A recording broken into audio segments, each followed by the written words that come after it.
Afinal de contas, como começar a estudar para o Enem de 2023 e mais do que isso, né? Ter um estudo efetivo que de fato te ajude a ter a maior média final possível no Enem. Bora lá? Sem enrolação nenhuma, tem muito conteúdo para hoje.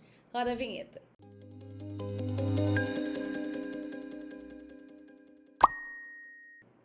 Fala, poxinhas, beleza? Sejam todos muito bem-vindos a mais um vídeo nesse canal. E eu sei, a preparação para o Enem de 2023 já está a todo vapor. E eu tenho total noção de que muita gente neste momento, início do ano, né? Acabou de sair o resultado do último Enem, não faz ideia de como montar um bom cronograma de estudos e mais do que isso, né? Um cronograma que de fato te ajude a ter a maior média possível no Enem. Então, na aula de hoje eu separei 7 dicas importantíssimas para isso. Mas antes, se você ainda não me conhece, muito prazer, eu sou a Poxa Lulu. Saiba que esse é o seu canal de redação do Enem, ou seja, em sua maioria é um canal totalmente focado. Se é em sua maioria, como é que é totalmente, né? Não bateu bem. Sua maioria é um canal focado na redação do Enem, mas é claro, vira e mexe eu apareço aqui com dicas e informações importantíssimas para essa prova. Então, inscreva-se nesse canal e ative as notificações para não correr risco de perder nenhuma aula, nem nenhum vídeo que vai sair futuramente toda quarta-feira, poxinha! Toda quarta-feira às 20 horas nesse canal. Beleza, então qual é a primeira coisa que você precisa ter em mente? O curso que você quer cursar. Ah, mas isso é óbvio. Nem sempre é óbvio, tá? E isso vai interferir, sim, na maneira como você deve montar o seu cronograma de estudos. Por isso é importante você definir desde já qual é o curso que você quer cursar. Pelo menos primeira e segunda opção, caso você tenha dúvidas, tem aí 2 opções, mas precisa definir e você já vai entender o porquê disso, tá? A segunda coisa também muito importante, que pode parecer óbvia, mas faz diferença, é qual ou quais universidades você faria esse curso. Para isso, você precisa pensar no seguinte. Primeira hipótese, tá? Eu, Poxa Lulu, moro no Rio de Janeiro. Suponhamos que eu queira fazer medicina, tá? Eu quero fazer medicina, mas a medicina, a nota de corte da UFRJ, que é a Universidade Pública de Medicina do estado do Rio de Janeiro, é altíssima, uma das maiores do Brasil. Então, eu quero pesquisar quais são as menores notas de corte do Brasil. Aí, suponhamos que eu encontre uma muito distante de mim. Será que eu poderia ir se eu fosse aprovada? Será que eu me mudaria? Será que eu iria para o Nordeste, por exemplo? Será que eu conseguiria ficar longe da família, dos amigos? Tudo isso tem que ser levado em consideração. Por quê? Porque na hora de olhar o termo de adesão, isso vai fazer a diferença, que eu já vou te explicar no próximo passo, tá?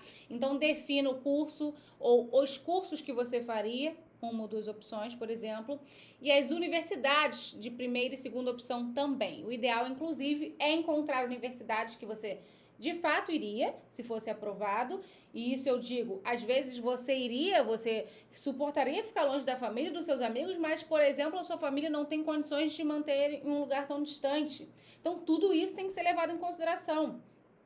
Ou a mais próxima de você tem uma nota de corte muito alta e você precisa passar o quanto antes, então você faria de tudo, inclusive se mudar? Pense nisso. Só você tem as respostas. Só você terá essas respostas, entendeu? Por que eu digo isso? Definido isso, tanto o curso quanto as possibilidades de universidades, você precisa pesquisar o termo de adesão de cada uma das suas opções, tá? O ideal, nem sempre dá, mas o ideal é que os cursos e as universidades, nos termos de adesão, coloquem a mesma pontuação. Por quê? Existe a média aritmética simples e a média ponderada. Quando a universidade coloca todo o peso de todas as áreas do conhecimento do Enem, 1, significa que a média é aritmética. Se tiver peso diferente para alguma área do conhecimento do Enem, é média ponderada. Então, para chegar na nota final do Enem, tem diferença, entende? Você entende que, por exemplo, você está querendo lá montar o seu cronograma de estudos, tá? Aí, você olhou lá que você quer medicina no UFRJ e suponhamos que redação tenha peso 5, matemática peso 3, ciência da natureza peso 2 e humanas peso 1, linguagens peso 1. Concorda comigo que você não tem como separar o mesmo tempo de estudos no decorrer do ano de redação e de linguagens? Isso você já vai ficar de cara aqui para você, que não dá para colocar o mesmo tempo para essas duas áreas do conhecimento do Enem. Por quê que não dá? Porque elas têm pesos diferentes. Ah, poxa, Lulu, olhei aqui no termo de adesão e é tudo peso 1, então eu coloco o mesmo peso para todas as áreas do conhecimento do Enem? Não também. Já vou te dizer quais são as áreas do conhecimento do Enem que vão possibilitar com que você tenha a maior média possível quando for peso 1 para todas. Então, você vai levar em consideração como nível de importância essas que eu vou te passar. E se tiver peso maior para outras, aí você vai alterando, mas também seguindo essa linha de raciocínio. Deu para entender? Ainda não? Calma, eu sei que parece confuso, mas já vai clarear a mente para você. Belezinha? Tá bom, poxa, Lulu, mas como eu faço para saber se o curso que eu quero, na universidade que eu quero, exige média ponderada ou média aritmética? Bem simples, você vai pesquisar no Google, ó. Medicina, UFRJ, termo de adesão. Curso que você quer, sigla da universidade e colocar termo de adesão. Primeiro link, já vai aparecer a lista de cursos dessa universidade e as tabelas ao lado. Se tiver tudo com peso 1, significa que é média aritmética. Se tiver pesos diferentes para áreas do conhecimento diferentes do Enem, então é média ponderada. Beleza, poxa, Lu, então se for média aritmética, quais são as áreas do Enem que eu preciso priorizar? Primeira matéria mais importante do Enem. Ai, eu amo, é redação, gente, não tem jeito. É a única matéria que todo ano vale 1000, tá? Eu sei que matemática, em um ano ou 2, se não me engano, já teve até 1008, não foi isso? Mas aconteceu uma vezinha, no máximo 2. Redação é a única que vale 1000. Redação é a única que vale 1000. Redação é a única que vale 1000. Mais do que isso, tem muito menos conteúdo para você estudar se estudar de forma estratégica. Como na minha plataforma, por exemplo, que é um método focado em redações nota 1000, respaldado no material dos corretores do Enem, para que você foque na estrutura e possa fazer redação independente do tema, sempre da mesma forma e garantir os 900 mais. Minha plataforma, o link tá aqui embaixo, com valor promocional de início de ano. Vai mudar depois, não adianta dizer que eu não avisei, tá? Lá na minha plataforma você também tem acesso a correções detalhadas por especialistas. Pode enviar sua redação por foto ou digitada, tá? Que serão corrigidas em cima do seu próprio texto, por competência, marcações positivas e negativas. Nós temos o Hall da Fama, materiais exclusivos, ranking, gráficos de desempenho e muito mais. É uma plataforma totalmente tecnológica e gamificada. É, sem dúvidas, a plataforma de redação mais completa e tecnológica do mercado nacional por apenas, pasmem, R$ 29,90 por mês, mas esse é o valor promocional. Pode até ser que, inclusive, no momento que você esteja assistindo essa aula, não esteja mais esse valor. Então, corra, aproveite, valor especial para você, tá? Belezinha. Redação é a matéria mais importante do Enem, não é porque é a minha, é porque é a única que vale 1000. Tem muito menos conteúdo para estudar, se estudar de maneira estratégica, não como o ensino tradicional, que você fica debatendo um tempo por semana, isso não é efetivo, que aí você fica lá meia hora só para começar a introdução, depois mais 10 minutos para começar o primeiro desenvolvimento e assim diante, né? Aqui a gente foca no que realmente vai fazer você aumentar a sua nota. Fora que matemática, todo o conteúdo de matemática é o que você estudou a sua vida inteira de matemática, do básico ao avançado. Eu não estou dizendo que não é importante, é muito importante. É, inclusive, a segunda área do conhecimento do Enem mais importante para quando tem tudo peso 1, não é? Por quê? Porque é aqui, quando você relacionar o número de acertos com qualquer outra matéria do Enem, qualquer outra área do conhecimento do Enem, acertando a mesma coisa ali, você vai sempre ter uma média maior em matemática. Então, primeira área do conhecimento para priorizar é redação, depois matemática. Show? Depois, poxa, Lu, qual é? Ciências da natureza e suas tecnologias. Depois, ciências humanas e suas tecnologias. Já aconteceu de ciências humanas ter uma média maior do que da natureza, mas num contexto geral, se comparar todos os anos até aqui, geralmente, ciências da natureza e suas tecnologias dá uma média maior. depois ciências humanas e, por fim, linguagens e suas tecnologias. Aqui, gente, a gente está considerando a TRI, que é a teoria de resposta ao item.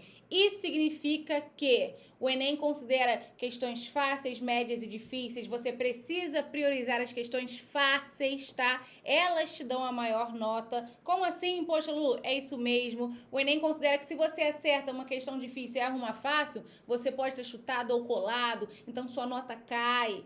Tem macetes para você, óbvio, conseguir identificar melhor quando é uma questão mais fácil, uma questão difícil. Se você se deparou com uma questão que você nunca ouviu falar, o ideal é pular, porque provavelmente é uma questão difícil, então não adianta você ficar tentando perder tempo no Enem com questões que você nunca ouviu falar. Até porque se for uma difícil que você acertar, pode te prejudicar. Então, são estratégias que você precisa ter em mente para se preparar para o Enem de 2023, tá? Com relação a isso, eu não posso deixar de indicar a Educacione, que é a plataforma do Felipe Araújo, meu parceiro aqui do canal, que tem um cronograma de estudos digital. Ele antes tinha um cronograma de estudos que era em formato de PDF e transformou em uma plataforma de ensino. Custa, já vou dizer de cara, R$ 59,90, mas você paga uma vez só e pode usar por 12 meses. Na plataforma do Felipe Araújo, você vai ter acesso à lista de conteúdos por taxa de incidência no Enem, ou seja, o que mais cai, o que vai ser mais importante para o que mais cai.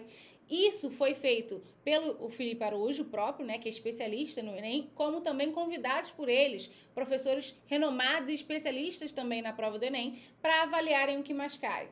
Então você vai ter, ai, poxa, Lulu, não faço ideia de como começar a estudar, para montar o cronograma de estudos, por onde eu começo, o que eu estudo, o que mais cai. Tudo isso vocês vão ter acesso a essa plataforma. Como eu disse, você paga uma vez só e pode usar por 12 meses. Conforme você for estudando, você vai deixando lá salvo. E aí fica tudo digital, né? Porque às vezes a gente tem cronograma de estudos aqui em PDF, aí imprime, aí suja, aí rasga, aí perde aquela confusão, e quando realmente você vai imprimir isso, acaba saindo até mais caro do que essa plataforma que deixa tudo salvo lá. Fora que tem muito mais do que um cronograma de estudos, tem simulados ilimitados, você escolhe o número de questões, são sempre questões do Enem. É muito interessante essa plataforma, você consegue se organizar semanalmente, diariamente, é bem completa mesmo, fica a minha indicação aí para vocês. Mas vale dizer que não tem videoaulas, não confundam. É um cronograma de estudos digital para te guiar. Por exemplo, você vai lá em biologia, vai ter a lista de conteúdos que você precisa estudar. E aí você copia o nome do conteúdo no Google, no YouTube, você vai encontrar aulas gratuitas. Você consegue estudar gratuitamente no YouTube, tendo acesso lá ao que você precisa estudar. Mas o importante é saber o que tem que estudar, né? Porque eu entendo que muitas vezes os alunos perdem tempo estudando o que não precisa, o que não cai ou o que não vai ser efetivo para o que mais cai. Entendeu? Então tem tudo isso lá para vocês. Ok, poxinhas? Agora, quando a média for uma média ponderada, é claro que você vai precisar remanejar essa questão da prioridade de cada uma das áreas do conhecimento do Enem. Vamos relembrar aqui: redação, matemática, ciências da natureza e suas tecnologias, ciências humanas e suas tecnologias e, por fim, linguagens e suas tecnologias. Então, se tiver pesos diferentes, você vai remanejar para criar o seu cronograma de estudos, dando prioridade, obviamente, ao que tem mais peso para você, ok? E aí, você vai precisar estudar um pouquinho para ver se vale a pena, por exemplo, linguagens tem um peso maior do que a redação, mas a redação, ela vale 1.000, tem menos conteúdo. Até que ponto vale a pena, então, você aumentar muito a carga horária de linguagens e nem tanto a de redação? Se você estuda de forma estratégica muito menos conteúdo na redação e pode se aproximar do 1.000. Agora, a TRI, ela é prejudicial lá na linguagens, ou seja, mesmo você acertando muito, a sua média total fica um pouco mais baixa. Tudo isso tem que ser levado em consideração. Eu sei que é complexo. Eu sei que é um pouco difícil, mas é muito importante você assistir esse vídeo quantas vezes for preciso até entender, porque de fato faz toda a diferença na hora de criar o seu cronograma de estudos e, consequentemente, de você atingir a maior média possível no Enem. É isso, poxinha. Gostou dessa aula? Se ficou até aqui, não deixe de deixar aquele likezão maroto. Tá percebendo que eu tô deixando pra pedir o like só mais no final da aula, das últimas aulas, né? Por quê? Porque eu quero que você tenha realmente consciência se o conteúdo foi bom ou não para você, para de fato pedir esse like. Então, se foi, custa nada, deixa o likezão aí que me ajuda bastante e faz o YouTube também entender que esse conteúdo é relevante para outros alunos. Ficou com qualquer dúvida? Deixa aqui nos comentários que eu tô aqui para te ajudar. Um grande beijo e te espero na próxima semana, quarta-feira também, às 20 horas. Até lá!